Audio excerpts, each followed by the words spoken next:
Hey guys, welcome back to my page. My name is Ariana. I am the owner of Clutches Galore Studio. This is week 2 of my bag pattern challenge, where I challenge myself to make a new bag pattern every week. Last week we started with a tote bag. I made a video on that. If you want to see that, I'll put the link in the description so that you guys can check that video out. It was a tote bag. I always struggled with tote bags, and I decided let me start with a tote bag, because why not start with the thing that scares you the most? I love the way it came out, by the way. So if you want to see the results of that, check out the video below.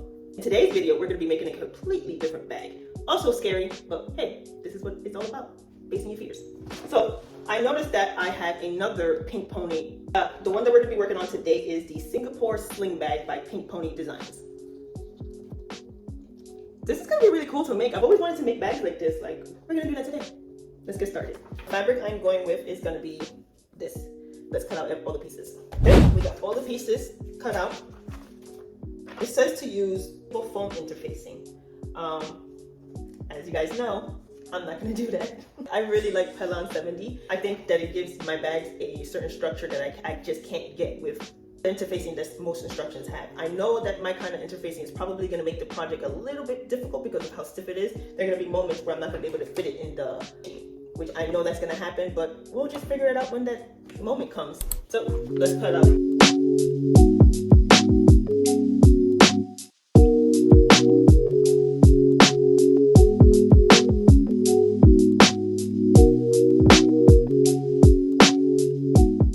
Scrap pieces here from some other projects to cut out the body of the bag.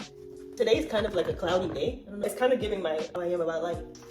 It's giving a gray cast in my video that's slightly driving me nuts, but we're not going to focus on that. We're going to get past that small little detail and ignore it. Let's cut out the interface and not pay attention to the gray cast in the background.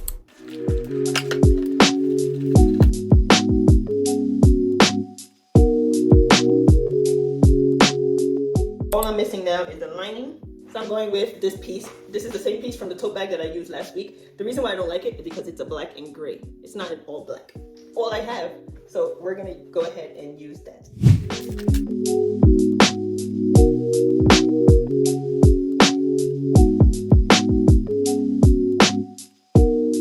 So I have all of the pieces cut out. This is the exterior. This is going to be the interior. I'm going to iron all of these pieces and attach the Craft Fuse 808 to the pieces. I will record maybe one of them, but not the whole process. You guys don't really need to see that. I'm going to make a quick video of how I'm going to interface my fabric with the Craft Fuse 808. Start out by ironing my fabrics, always. Take the Craft Fuse 808. Find the sticky side. As you can see, this is the shiny side. That's the sticky side. How I interface my fabric with Craft Fuse 808. So let me get back to ironing all the pieces. Okay, so all of the pieces are cut out. I have my YouTube video in the background because I'm not going to be reading no directions. And there are going to be some changes on the pattern that I'm going to make, of course, because there are some things about the pattern that I'm ready to do, I guess. For example, it requires if you look at the pattern, it has a kind of like a turn lock. I don't know what you call those, but it requires me to do a hole in the lid. I've never done that, so want to today, I guess. I'm going to use this kind of closure, this one. So because I'm not going to follow 100% the pattern, do that part, I'm going to change it up, and I'm starting to start with this piece right here, which is going to be the cover, the lid. I don't know what you call that. So let's just do that.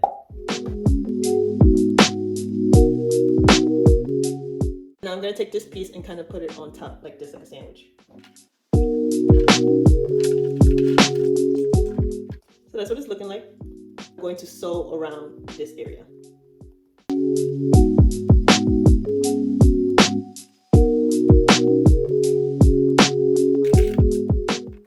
That's what it's looking like so far.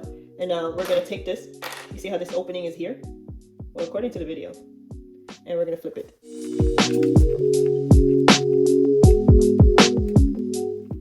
And let's iron that just to flatten it, because it looks kind of crazy. Quick. Remember how in the beginning of the video I said I wasn't sure if I was going to use Pelon 70 or the foam that they were requesting? Now, I want to use the foam interfacing because I don't like flimsy bags. I feel like the Pelon 70 gives it a nice structure that I like. So I usually substitute all of my patterns for Pelon 70. Now, this is the downside of using Pelon 70. You see how this is the lid? There is a lump right here because that's where the Pelon is, I guess, meeting. And then when it's, I don't know if you guys understand what I'm meaning, but like, you know, when you put the pieces together like this and then it goes like this, that little fold, like that creates a lump. I hope you guys understand what I'm talking about. So what I do there is that I'm gonna iron it to flatten it, and then I'm gonna top stitch it to flatten it even more. So let's do that.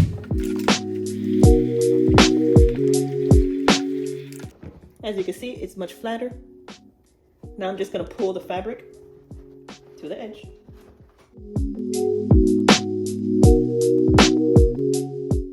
Okay, and now we're gonna go to the drill machine and top stitch it, the top. Okay, so I top stitched the lid. I'm gonna call it a lid because I don't know what it's called. So for right now, it's called a lid. I don't know. So according to the pattern, it says to sew this onto the back panel, the interface, and the back panel.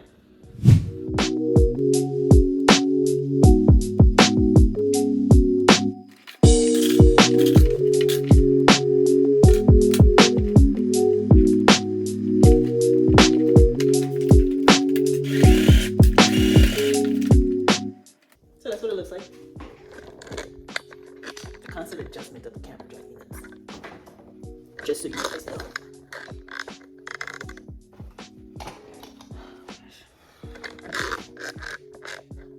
Looking now, that's pretty cool. It's pretty cool. Let's move on to the next step. Pretty cool. I have to prepare the second part, which is, remember the interface, the top layer. I'm gonna put that together.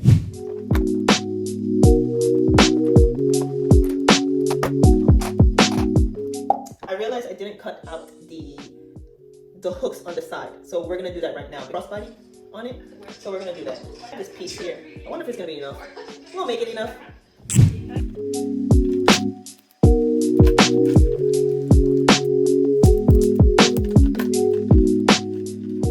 So this is what it looks like so far. So we're gonna sew this now. You know, oddly enough, I'm noticing a pattern. Because last week I had this moment where I got overwhelmed and I needed to take a break. I'm feeling the same overwhelm. And now I'm beginning to wonder if the overwhelm is connected to food, because last time when I took a break, it was to eat, and I was perfectly fine. And now I am feeling the same overwhelm, but it's also hunger. So we're gonna take a break. Matter of fact, we're gonna do this real quick, and then we're gonna take a break and come back after I order some food. Remember, I have ADHD, so also forget to eat. It is 3 o'clock in the afternoon. The only thing I've had so far was coffee this morning. Yeah, that's probably not good. So we're gonna go get some food real quick. No, see? Oh my gosh. Oh my gosh, my brain. Let me make this first. Then we're gonna go eat. I swear, sometimes it is really hard to function in this world with the kind of brain that I have. And I never knew how much I struggled until I started being more aware of the things I do. I'm not medicated. I'm not sure I want to get medicated. So, matter of fact, let me ask you guys, if you're ADHD and you take medication, how does that feel? Are you more organized? Do you concentrate better? Because I'm afraid to get on the medication. Then no, I just don't like using pills. I don't like external things in my body, if that makes sense. So I'm not too fond of pills. But at the same time, I struggle with the ADHD, and I don't know what I'm missing because I don't even know what the other side looks like. Like, what does it mean to have a brain that's not ADHD? So please, let me know in the comments. What does it feel like to be medicated? Let me get back to this. That was my little rant.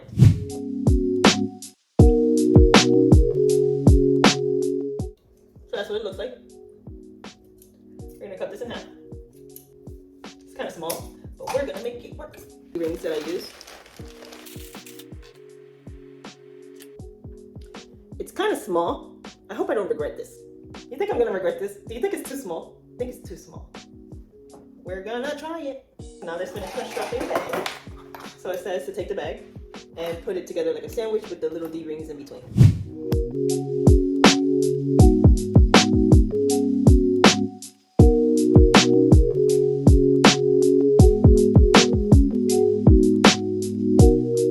But anyways, we're gonna take this to the industrial machine, and another thing I don't finish the whole video. You would think that I should probably watch the video straight through once so I can get an idea of what the are gonna be. No, I stop and go a million times. I do what I can. So here. So I'm gonna do that on the industrial machine, and we'll be right back. Okay, so I have a little predicament. The only type of zippers that I have is my 14-inch zippers that I use for my clutches. So this pattern is asking for an 8-inch zipper, and I really don't want to take one of my 14-inch zippers and cut it down to 8-inch. We're gonna skip the zipper part. I'm just gonna move on and do the lining. So I'm not gonna do a pocket either. So no zipper pocket, lining pocket. This is for practice sake anyways. So I'm gonna do the lining part. It's asking me to take both pieces, sew them together like this, like a sandwich. So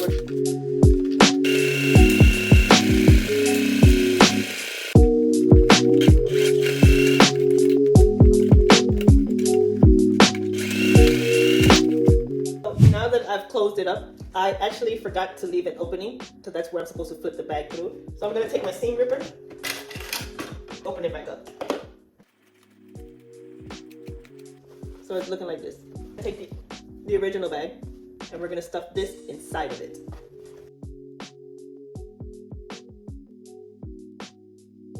So I'm noticing that the lining is a little bit bigger. Why is it bigger?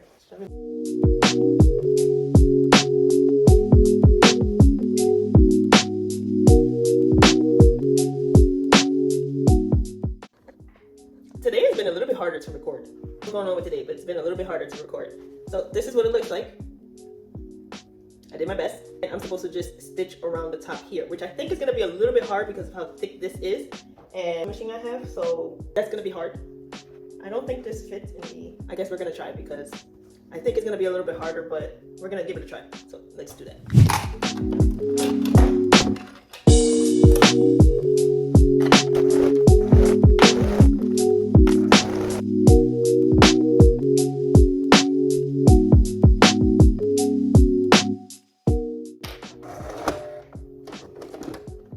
Oh man. So this is the results of, I bent the needle. Like this kind of interfacing is too thick for it, which I guess it makes sense to me now why they wanted to do foam interfacing. Okay, so now I'm understanding why the pattern calls for foam interfacing, well, foam fusible, whatever it's called. Recognizing why those parts are important. So it's not always good to improvise. Sometimes you should just follow the directions. Somebody else already tried it and figured it out. So that's a lesson learned today. I'm gonna try to close it. I hope I don't bend another needle, but I'm gonna try to close this. Gosh. I set myself up for this one. We're gonna try. Oh God, I hope it doesn't break my needle again.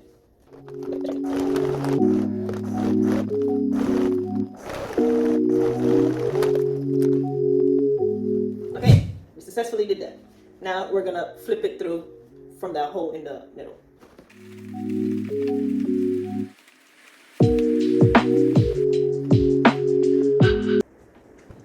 Oh my God, look what I just did.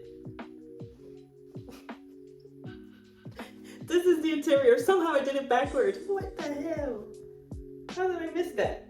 Because look, if I stuff this in here, oh my God. Okay. Okay. I guess I should have followed directions. Okay. Well, that's a humbling moment. I have a bad habit of not following the directions, and I'm learning that maybe I should follow the directions because this wouldn't have happened. So as the series continues, we're gonna work on the fact that I don't follow directions. Next time, the whole thing where I just try to figure it out on my own. Sometimes it works, sometimes it doesn't. Today, it didn't. So this is what it would have looked like. Not bad though. That was close. Let me go get a strap. So I got a strap. Okay, that's so cute. Look, that's potential. Look at it. That's so cute. Oh. So this is what it would look like. Okay, that's so cute. I like it. So I guess that concludes this week's episode. At the last minute, I messed it up. I guess I'm a little bit disappointed. It just goes to show that not every project is going to be successful. This is an experiment. I am learning how to do other bags. It would have been cute though. Imagine with patches. I'm not going to feel bad about it. I'm just going to, do things better next time. So this is week 2, pattern challenge. I don't feel like taking it out. I'm not even gonna lie, I don't feel like taking it out and doing it again. Gosh. Let that be a lesson learned. Read the directions. Some things you can figure out and improvise along the way, but some things you should really read the directions. So yeah, I hope you guys enjoyed that video. Subscribe to my channel and let me know what you think. Stay tuned for next week when we try a different bag pattern. Bye.